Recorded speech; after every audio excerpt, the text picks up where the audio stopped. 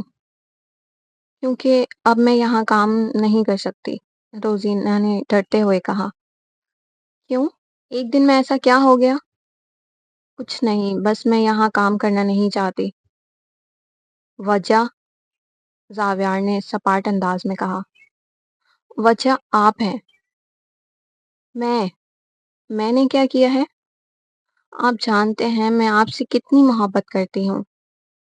آپ کے لیے میں نے اپنی جان لینے کی بھی کوشش کی تھی، لیکن آپ کو میری محبت نظر ہی نہیں آئی، جبکہ آپ نے کسی اور سے شادی کر لی ہے، تو یہ مجھ سے برداشت نہیں ہو رہا ہے، اس لیے میں یہاں مزید کام نہیں کر سکتی۔ روزینہ نے آج خوف کے سارے بت توڑ کر اپنے دل کی بات کہہ دی تھی۔ تمہارا دماغ تو ٹھکانے پر ہے؟ یہ سب کچھ کیا بکواس کر رہی ہو؟ یہ ساری باتیں تم اب بھی تک اپنے دماغ میں بھر کے بیٹھی ہو؟ مجھے لگا تھا تم سدھر چکی ہو۔ پیار کوئی کھیل نہیں ہے جسے میں بھول جاؤں۔ روزینہ، اپنی بکواس بند کرو اور جاؤ اپنے کیبن میں کام کرو۔ زاویار، میں تم سے پیار کرتی ہوں، میں تمہیں بھول نہیں سکتی۔ میرے نزدیک پیار کی کوئی اہمیت نہیں ہے، یہ سب بکواس ہے اور فراڈ ہے۔ لوگ پیار کا نام دے کر صرف اپنا مقصد حاصل کرتے ہیں۔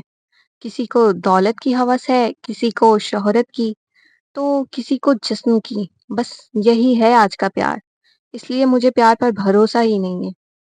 تم بھی اپنے دماغ سے یہ فطور نکال دو اور جاؤ اپنا کام کرو۔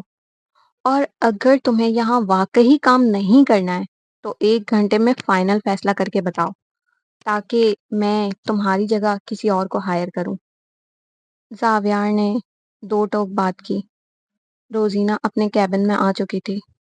اگر میں نے آفس چھوڑ دیا تو آنے والا موقع بھی ہاتھ سے جا سکتا ہے۔ گھی اگر سیدھی انگلی سے نہ نکلے تو انگلی ٹیڑھی کرنی پڑتی ہے۔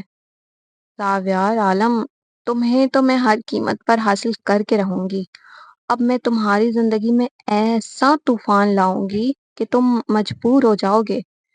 تمہارے پاس مجھ سے شادی کرنے کے علاوہ کوئی اور راستہ نہیں ہوگا۔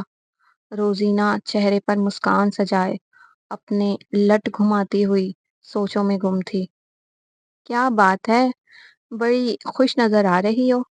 عدنان نے روزینہ کو مسکراتے ہوئے دیکھ کر پوچھا۔ مجھ پر دھیان دینے کے بجائے تم اپنے کام پر توجہ دو، سمجھ آئی؟ بھلائی کا تو زمانہ ہی نہیں ہے، عجیب پاگل لڑکی ہے۔ عدنان بڑبڑاتے ہوئے اپنے کمپیوٹر پر مصروف ہو گیا۔ اصغر، آج میں امی کے گھر رک جاؤں؟ میمونہ نے فون پر کہا۔ امی کی طبیعت تو ٹھیک ہے نا؟ اصغر کچھ پریشان ہوا۔ جی امی کی طبیعت ٹھیک ہے، میں بس کچھ وقت امی اور ارم کے ساتھ گزارنا چاہتی ہوں۔ ٹھیک ہے میری جان، رک جاؤ، جب تمہارا دل چاہے تو فون کر دینا، میں تمہیں لینے آ جاؤں گا۔ Thank you Asghar, mention not میری جان۔ آبرو ٹی وی دیکھ رہی تھی، رضیہ بیگم شفیع صاحب سے باتیں کر رہی تھی۔ دروازے پر بیل بجی۔ ملازم نے دروازہ کھولا تو سامنے زاویار کھڑا تھا۔ شوہر آیا ہے، جاؤ خوش آمدید کرو، یہاں بیٹھی کیا دیکھ رہی ہو؟ رضیہ بیگم نے ذرا سختی سے کہا۔ آبرو اٹھی اور زاویار کو اندر لے کر آئی۔ وہ سلام کر کے صوفے پر بیٹھ گیا۔ جاؤ پانی لے کر آؤ، اب کیا تمہیں ایک ایک بات سمجھانا اور سکھانا پڑے گا؟ رضیہ بیگم آبرو کو گھورتی ہوئی بولی۔ آبرو جھٹ سے کچن میں آئی۔ اماں کو کیا پڑی ہے اسے اتنا پروٹوکول دینے کی؟ وہ بڑبڑاتی ہوئی فریج سے پانی کی بوتل نکالی۔ شوہر کا خیال رکھنا بیوی پر فرض ہے۔ شوہر مزاجی خدا ہوتا ہے، تمہاری ذات پر سب سے زیادہ حق اس کا ہے۔ رضیہ بیگم کچن میں داخل ہوئی۔ شاید وہ آبرو کی باتیں سن چکی تھی۔ سب سے زیادہ حق؟ والدین سے بھی زیادہ حق؟ آبرو نے بے یقینی سے پوچھا۔ ہاں، والدین سے بھی زیادہ حق شوہر کا ہوتا ہے۔ اللہ نے کہا ہے، اگر اللہ کے بعد کسی کو سجدہ ہوتا تو وہ شوہر ہوتا۔ آبرو بے یقینی سے رضیہ بیگم کو دیکھ رہی تھی۔ اس کے لیے یہ ساری باتیں کافی حیران کن تھی۔ اب بت بنی کیوں کھڑی ہو؟ جاؤ اپنے شوہر کو پانی دو۔ جی جی، آبرو ہڑبڑاتی ہوئی بولی۔ اب تو آپ لوگوں کو مجھ سے کوئی شکایت نہیں ہے نا؟ میں نے آپ لوگوں کو آپ کی بیٹی سے ملا دیا ہے۔ زاویار رضیہ بیگم سے مخاطب ہوا۔ تم سے کیسی شکایت بیٹا؟ تم نے تو ہم پر اتنے احسان کر دیے ہیں کہ ہم تمہارے مقروض ہو گئے ہیں۔ آپ کیسی باتیں کر رہی ہیں؟ بھلا کبھی والدین بھی اولاد کے مقروض ہوئے ہیں؟ آپ بار بار اس طرح کی باتیں کر کے مجھے یہ احساس دلاتی ہیں کہ میں آپ کا بیٹا نہیں ہوں۔ مجھے کبھی ماں کا پیار نہیں ملا۔ ماں کیا ہوتی ہے میں نہیں جانتا۔ آپ سے پہلی بار ملا تو آپ کی باتیں، محبت اور اخلاق سے میں قائل ہو گیا۔ آپ میں مجھے میری جمیلہ چاچی کا عکس نظر آتا ہے۔ جمیلہ چاچی اصغر کی والدہ تھیں۔ 2 سال پہلے وہ ہمیں چھوڑ کر اس دنیا فانی سے رخصت ہو گئی تھی۔ وہ بہت محبت کرنے والی خاتون تھی۔ مجھے ان سے بہت محبت تھی۔ جب وہ ہمیں چھوڑ کر گئیں تو میں بہت ٹوٹ چکا تھا، لیکن اللہ نے آپ کی صورت میں مجھے ماں لوٹا دی۔ آپ سے مل کر میں بہت خوش ہوا تھا۔ میں آپ لوگوں کے لیے کچھ کرنا چاہتا تھا، لیکن آپ کا یہ انداز تکلفی مجھے بہت تکلیف دیتا ہے۔ یہ کہتے ہوئے وہ جذباتی ہوا۔ اس کی آنکھوں میں آنسوؤں کی لہریں دوڑنے لگی تھیں، جیسے وہ چھپانے کی ناکام کوششیں کر رہا تھا۔ مجھے معاف کر دو بیٹا، اب میں کبھی اپنے بیٹے کا دل نہیں دکھاؤں گی۔ مجھے نہیں معلوم تھا تمہارے دل میں میرا کیا مقام ہے۔ اب کبھی میں اپنی ذات سے تمہیں تکلیف نہیں پہنچاؤں گی۔ رضیہ بیگم سے زاویار کی اداسی دیکھی نہیں جا رہی تھی۔ زاویار نے کسی معصوم بچے کی طرح اسباب میں سر ہلایا، جبکہ آنکھوں میں نمی لیے مسکرا رہا تھا۔ آبرو نے آج زاویار کا الگ ہی روپ دیکھا تھا۔ نہ جانے کیوں زاویار کی آنکھوں میں آنسو دیکھ کر وہ بھی تڑپ اٹھی تھی۔ اسے کیوں درد ہو رہا تھا؟ اس کی آنکھیں کیوں بھر آئی تھی؟ وہ سمجھنے سے قاصر تھے۔ اصغر بہو کو لے کر نہیں آئے؟ اشرف چاچا نے کھانا کھاتے ہوئے پوچھا۔ نہیں بابا، آج وہ اپنی والدہ کی طرف رہے گی۔ خیریت ہے؟ سب ٹھیک تو ہے؟ جی سب ٹھیک ہے بابا۔ اس کا دل گھبرا رہا تھا، اس لیے وہ اپنی والدہ اور بہن کے ساتھ وقت گزارنا چاہتی تھی۔ اچھا اچھا، چلو ٹھیک ہے۔ ویسے بھی وہ بیچاری یہاں اکیلی رہتی ہے، اس لیے گھبرا گئی ہوگی۔ جی بابا۔ آپ لوگ آ جائیں، میں نے کھانا لگا دیا ہے، آبرو نے آواز لگائی۔ سب ڈائننگ ٹیبل پر آ چکے تھے۔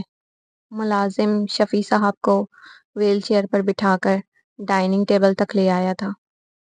سب مل کر ڈنر کر رہے تھے۔ کھانا تو بہت لذیذ ہے، یقیناً آپ نے بنایا ہوگا، رابعہ رضیہ بیگم سے مخاطب ہوا۔ نہیں نہیں، کھانا آبرو نے بنایا ہے، رضیہ بیگم نے مسکراتے ہوئے کہا۔ اسے کھانا بنانا بھی آتا ہے؟ مجھے تو لگا تھا یہ بس دوسروں کو پاگل بناتی ہے، زاویار نے چھیڑخانی کی۔ آبرو سے اپنی بڑی بڑی نیلی آنکھوں سے گھورنے لگی تو زاویار خاموشی سے نیچے دیکھ کر کھانا کھانے لگا۔ ان دونوں کی حرکتیں دیکھ کر رضیہ بیگم اور شفیع صاحب نے بامشکل اپنی ہنسی روکی۔ چائے ملے گی؟ کھانا کھانے کے بعد زاویار نے فرمائش کی۔ بناتی ہوں میں، آپ منہ بناتے ہوئے کچن میں آئی۔ اسے تو میں گھر جا کر بتاؤں گی، اماں اور بابا کے سامنے اس کے زیادہ پڑھ نکل آئے ہیں۔ آبرو بڑبڑاتی ہوئی چائے بنانے میں مصروف تھی۔ چائے پینے کے بعد زاویار اور آبرو گھر کے لیے نکلے۔ رات زیادہ ہو چکی تھی، سنسان راستے تھے، ہلکی بارش ہو رہی تھی۔ زاویار بارش کی وجہ سے گاڑی آہستہ چلا رہا تھا۔ گاڑی روکیں، بارش تیز ہوتی دیکھ کر آبرو نے کہا۔ کیوں، کیا ہوا؟ زاویار، آپ گاڑی تو روکیں، اس نے ایک ادا سے کہا۔ اگر تم باہر نکلنے کے بارے میں سوچ رہی ہو تو اپنے دماغ سے یہ فطور نکال دو۔ میں بالکل ایسا ہی سوچ رہی ہوں، آپ گاڑی روکیں پلیز۔ ٹھیک ہے، روک دی۔ اب خوش؟ زاویار نے اس کی ضد کے آگے ہار تسلیم کی۔ آبرو سیکنڈ ضائع کیے بغیر گاڑی سے باہر نکل کر بھاگی۔ وہ آدھی رات میں سنسان سڑک پر بارشوں میں بھیگنے لگی۔ بارشوں کی چھم چھم میں اس کے پیروں کے پاؤں زیب بھی برابر اپنی سر چھیڑ رہے تھے۔ کھلے بالوں نے لٹوں کی شکل اختیار کر لی تھی۔ وہ نیلی آنکھوں والی حسینہ بارشوں میں جھومتی ہوئی کسی چھوٹی بچی کی طرح خوش ہو رہی تھی۔ زاویار گاڑی کے اندر بیٹھا اسے حسرت بھری نگاہوں سے دیکھ رہا تھا۔ وہ اسے اپنی باہوں میں بھرنا چاہتا تھا۔ اسے آبرو سے محبت ہونے لگی تھی۔ زاویار نے غور سے دیکھا تو آبرو نے اسے ہاتھ کے اشارے سے بلا رہی تھی۔ اس کا دل تو پہلے ہی مچل رہا تھا۔ آبرو کے اشارے نے اسے اور بے چین کر دیا تھا۔ اس نے گاڑی کو لاک کیا، پھر وہ آبرو کے پاس آ گیا۔ بارش کی ٹھنڈی ٹھنڈی بوندیں اس کے وجود پر گرتی اس کے دل میں لگی آگ کو اور بھڑکا رہی تھی۔ زاویار، آئیں نا، دیکھیں کتنا مزہ آ رہا ہے۔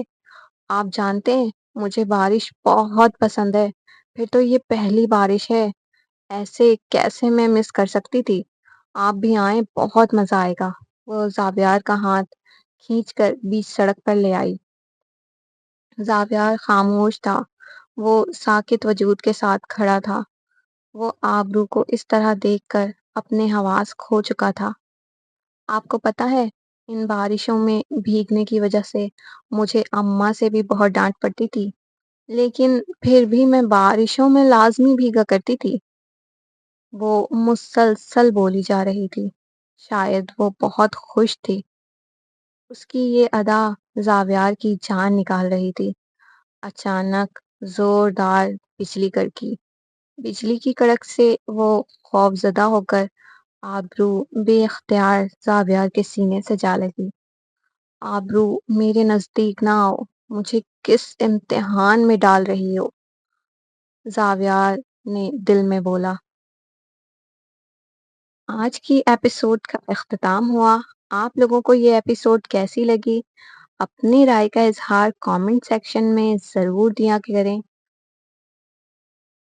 آنے والی ایپیسوڈ میں کیا ہونے والا ہے؟ زاویار کے دل میں جو محبت نئی نئی جاگی ہے آبرو کے لیے، کیا وہ اپنی محبت کا اظہار کر پائے گا یا نہیں؟